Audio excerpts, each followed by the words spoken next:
Silakan Nabi.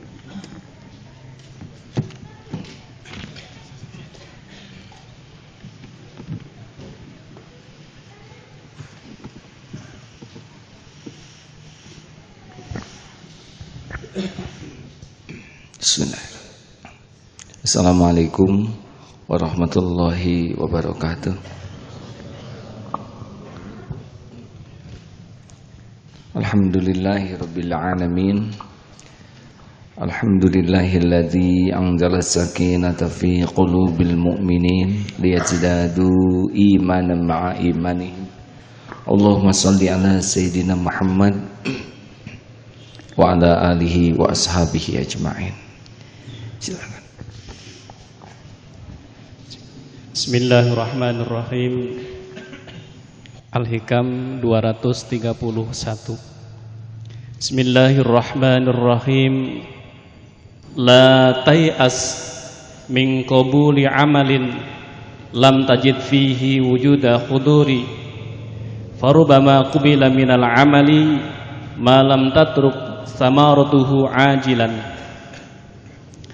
Jangan putus harapan untuk diterimanya amal perbuatan yang engkau kerjakan dengan tidak khusyuk, hadir hati di dalamnya, sebab masih ada kemungkinan amal itu diterima padahal belum dapat dilihat buahnya dengan segera. Kalau mau jujur, seperti sholat asar barusan, jauh dari kehusuan. Kalau Allah mau hitung-hitungan sholat asar barusan dan dibales keburukan sholat kita sudah rada musnah nih sekarang.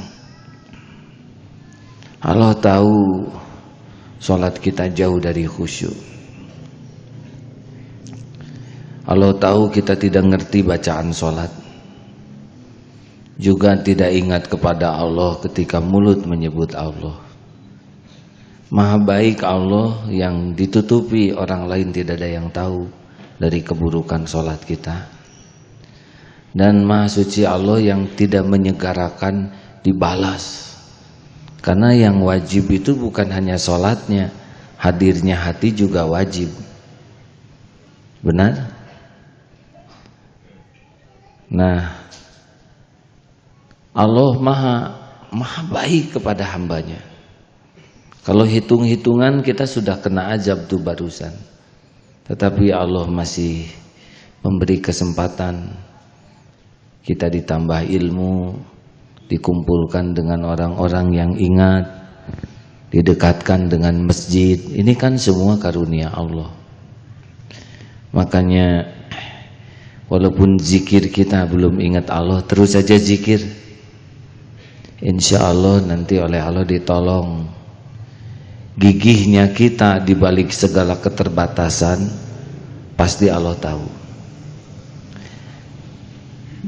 Lihat, ada orang istighfar begini, astagfirullah, astagfirullah, astagfirullah, astagfirullah. Dia tidak hadir hatinya. Tapi maunya istighfar saja sudah beda. Dan mudah bagi Allah pada saatnya istighfarnya itu dibuat ada hatinya. Hati belum hadir tapi zikir jauh lebih baik. Bahkan zikir dalam keadaan maksiat, kita berbuat maksiat tapi zikir itu jauh akan lebih ngerem dibanding maksiat tanpa zikir. Bisa dipahami hadirin? Saya tidak menganjurkan bermaksiat sambil zikir. Tetapi orang yang biasa berzikir kemudian berbuat maksiat itu remnya jalan. Saudara, ada seorang perokok yang ingin berhenti merokok. Dia tidak bisa baca Quran baik, tidak hafal Quran, tapi dia selalu nyetel Quran. Sehingga mau tidak mau telinganya ikut mendengar. Dalam tidur pun disetel Quran. Beberapa hari kemudian dia merasakan keanehan. Kenapa lihat rokok jadi tidak ingin? Karena pasti Allah melihat nih, ini orang pengen berhenti rokok, ini orang nyetel Quran supaya dia dapat manfaat dari mendengar Al-Quran. Lalu apa susahnya bagi Allah menghilangkan rasa ingin merokok? Bisa dipahami hadirin? Jadi gigih yang penting. Pindahnya dari zikir lisan ke zikir hati, dari zikir hati ke keyakinan, itu pekerjaan Allah. Pekerjaan kita adalah sungguh-sungguh, insya Allah. Masih ingat kisah Siti Hajar? Yakin kepada Allah, disimpan di lembah Baka, tidak ada orang, tidak ada pepohonan, tapi yakin kalau perintah Allah itu walaupun tidak masuk di akal, karena akal kita saja pendek. Tidak mungkin semua perintah Allah bisa masuk di akal kita, seperti bulan belah. Saudara sudah tahu kan salah satu mukjizat Nabi bulan belah? Ada orang di Inggris mempelajari Islam, ketika mendengar hadis bulan belah langsung ditutup buku hadis. Ini tidak ilmiah Islam, tidak masuk di akal bulan belah. Suatu saat beliau sedang nonton TV. Di TV menceritakan hasil di bulan itu ada penelitian. Orang mempertanyakan, buat apa orang mahal-mahal ke bulan? Biayanya bisa dipakai memberi makan banyak orang lapar. Tapi apa jawabannya? Ada satu informasi yang tidak ada bandingannya dibanding uang. Ternyata bulan pernah terbelah. Saya lihat fotonya, kajian ilmiahnya ada bahwa bulan itu pernah belah dan rapat kembali. Orang Inggris ini nonton langsung syahadat. Semua diatur Allah. Orang Amerika harus mengeluarkan biaya triliunan rupiah untuk membuktikan kebenaran hadis Nabi. Kisah ini monumental, ada di internet ya. Bagaimana kajian bulan belah dan rapat lagi. Tidak masuk di akal. Tapi akal kita kan kecil, pendek. Seperti mukjizat tidak masuk di akal. Bukan mukjizatnya yang aneh, tapi akal kita kan terbatas. Siti Hajar ditinggalkan oleh Nabi Ibrahim di tempat gersang, tidak masuk di akal. Tetapi karena keyakinan bagus dan lihat, Siti Hajar lari Safa Marwah, Safa Marwah, Safa Marwah 7 kali. Dan Allah berikan. Jadi memang Islam sangat menganjurkan pol saja kita ikhtiar. Jangan putus asa karena sholat jarang khusyuk, ya udahlah saya nggak akan sholat. Karena pengennya sholat saja sudah ada poin khusus. Kita minta maaf sama orang, maafin saya, maafin saya, maafin saya, maafin saya, maafin saya. Mungkin ditempeleng. Tapi kepada Allah astagfirullahaladzim, astagfirullahaladzim, boleh jadi ada poin tersendiri. Kita tidak bisa membandingkan kasih sayang Allah dengan kasih sayang orang. Jadi demikianlah rekan sekalian, kesimpulannya, di balik semua keterbatasan, kelemahan, kebodohan kita, jangan pernah berputus asa dari rahmat Allah. Bergerak saja terus. Waduh, saya susah nih ngapalin Quran. Periksa niatnya. Jangan-jangan kita niat ngapal Quran supaya dianggap hafiz, supaya enteng jodoh, supaya dapat penghargaan, supaya dapat gaji. Periksa aja. Kalau niatnya sudah makin lurus, nanti mudah bagi Allah ngapalkan. Beneran. Allah tahu siapa yang ingin kepada dia. Kekurangan ilmu tidak jadi begitu masalah. Kalau niatnya sudah lurus, tidak akan disia-siakan oleh Allah. Kan ada yang nanya, mungkinkah kita tersesat? Kalau niatnya ke Allah, enggak mungkin. Orang tersesat saja diberi petunjuk oleh Allah.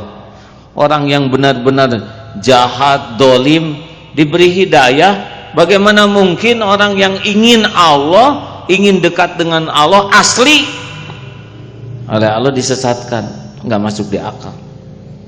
Orang yang tidak akan tersesat itu orang yang pengen dekat dengan Allah. Cuma enggak semua orang pengen dekat dengan Allah. Termasuk di pesantren kita nih. Di pesantren ini, Darut Tauhid, tidak semua yang ada di DT pengen dekat dengan Allah. Ada yang cuma pengen kerjaan, ada yang cuma pengen status, ada yang cuma pengen gaji, cetek cita-citanya. Maka mentok saja di sana. Alokasi dah. Tapi Allah Maha Baik, tetap aja dikasih ilmu. Ini ada yang sebetulnya nggak pengen-pengen amat nih pengajian ini, tapi udah wajib gitu.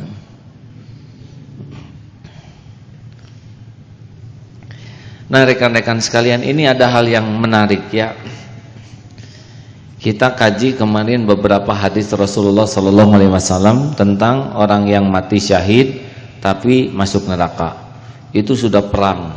Orang yang belajar ilmu agama, mengajarkan ilmu, baca Quran juga tidak diterima oleh Allah. Orang yang dermawan juga masuk neraka. Padahal mereka semuanya mengatakan lillahi ta'ala. Semua loh, dari di hadis itu, saya berjuang karena engkau. Jadi Allah benar-benar, maaf ya, tidak sama sekali tidak terpengaruh oleh dahsyatnya ibadah kita, juga tidak terpengaruh oleh dahsyatnya ikrar kita. Allah sangat mengetahui. Wa na'lamu ma tuwaswisu bihi nafsu. Sini. Jadi kita tidak boleh ujub dengan hebatnya ilmu, ibadah, kekuatan, perjuangan, kegigihan. Belok saja niat, selesai. Jadi qalbun salim itu asli. Yauma la yanfa'u malu wala banun illa man atallaha biqalbin salim. Surat Asy-Syu'ara ayat 888. Ini 88, ini 18. 8889, betul.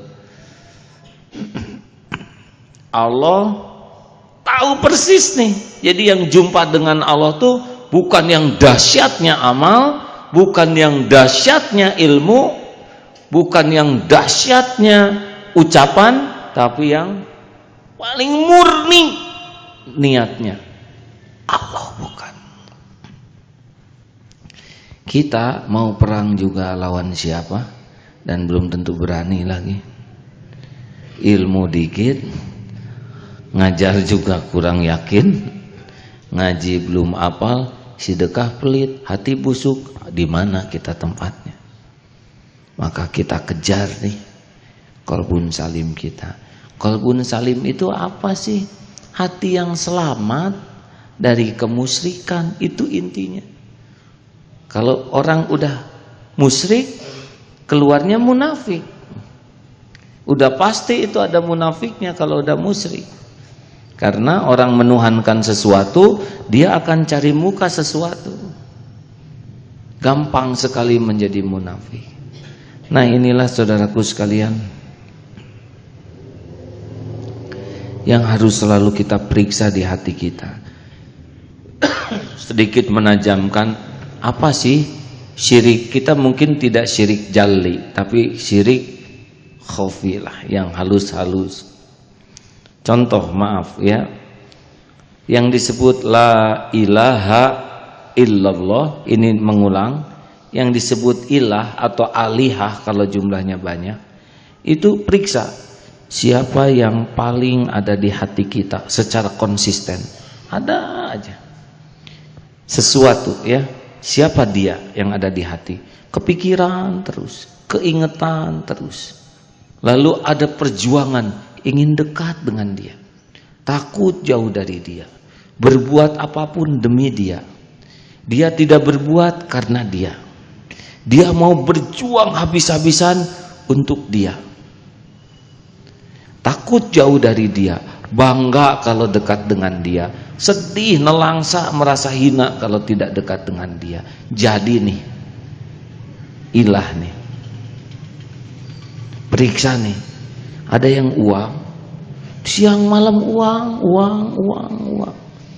demi uang, mulia karena uang, sedih jauh dari uang, merasa hina nggak punya uang, merasa semua beres kalau ada uang. Saya akan benar-benar bisa puas kalau ada uang, dan saya menjadi hina kalau nggak ada uang.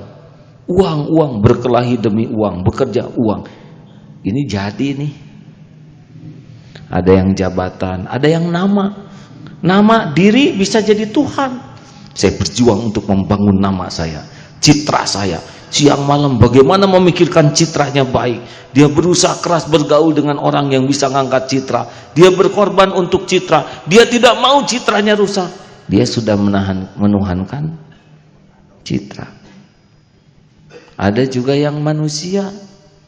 Makanya ini adik-adik yang jatuh cinta bisa menuhankan yang dicintai. Tahajud demi dia, saum demi dia, hafalan Quran demi dia. Itu saja udah jadi Tuhannya itu. Allah tahu. Kalau Allah kasihan kepada adik yang jatuh cinta ini ya, tahu kasihannya dijodohkan tidak kira-kira? Kan? Tidak dipisahkan.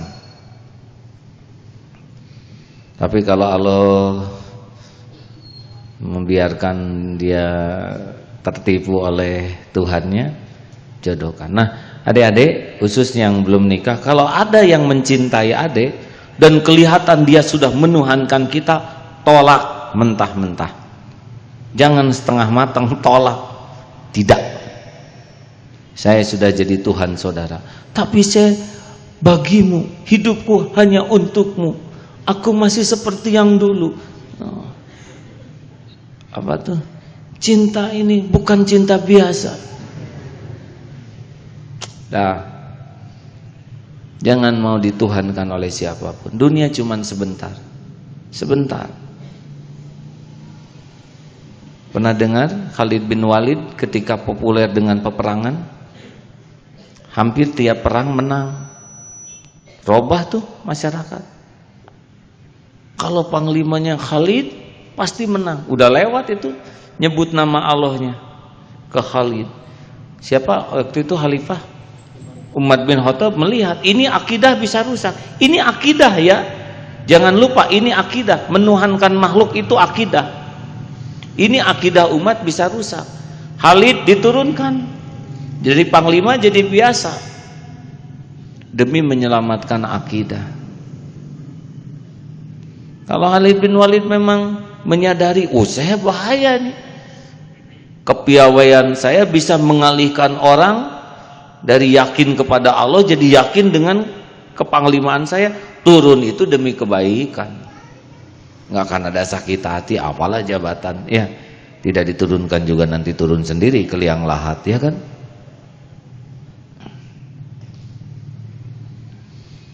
Hati-hati, jangan menuhankan apapun, tidak akan pernah bahagia. Perokok bisa musyrik nih kalau dia ingat terus rokok. Siang malam rokok, jam 12 malam keluar demi rokok, tahajud tidak. Dia merasa tenang kalau ada rokok, tidak tenang kalau tidak ada rokok. Sudah jadi nih, makin kuat menuhankannya, makin kuat penderitaannya. Allah tahu isi hati, tidak bisa bohong. Jadi kalau kita mau dekat dengan Allah, bukan masalah ikrar. Saya berikrar di hadapan saudara-saudara, saya ingin menjadi seorang kekasih Allah. Ngomong gitu saja ya, itu udah bisa jadi jualan. Mau pamer, niat pamer, enggak perlu. Ini masalah super rahasia yang tidak bisa dibongkar oleh siapa tuh? WikiLeaks ya. Julian Assange. Tidak bisa dibongkar. Rahasia pribadi sekali, lubuk yang paling dalam. Banyak bisik-bisik, ya Allah, saya ingin dekat denganmu. Dalam. Orang tidak ada yang tahu, tidak apa-apa. Ini urusan sangat rahasia dan Allah pasti tahu rahasia terdalam di hati kita. Nanti udah itu Allah yang ngatur. Dipertemukan dengan siapa, diperlihatkan, baca buku karena kita bukan nabi, bukan rasul, bukan para kekasih Allah, maka syariat yang jalan ya. Tiba-tiba duduk dengan sebelah seorang yang baik hatinya, nggak sengaja baca buku, tidak ada yang kebetulan, diatur oleh Allah. Pergi ke toko buku, tiba-tiba digerakkan ke jalur yang ini, nengok buku judulnya ini, ditulis oleh kekasih Allah, uangnya udah siap, ternyata uangnya ketinggalan, digerakkan oleh Allah yang punya uang, nih hadiah, gampang bagi Allah. Tidak ada yang luput, setiap makhluk semuanya ada dalam kekuasaan Allah. Subhanallah. Makanya nggak mungkin tersesat orang-orang yang mau ke Allah. Yang sering tersesat itu yang pura-pura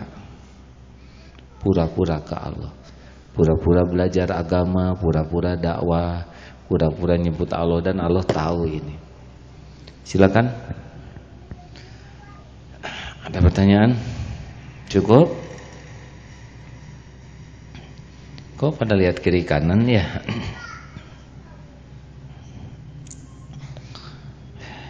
Jadi bagaimana sekarang? Sekarang matanya aja ke hati. Siapa sih yang kita cari dalam hidup ini? Mau tahu jawabannya? Siapa yang menciptakan kita? Tolong dijawab. Yang memberi rizki, kita hidup di bumi milik siapa? Yang mengurus tubuh kita setiap saat siapa?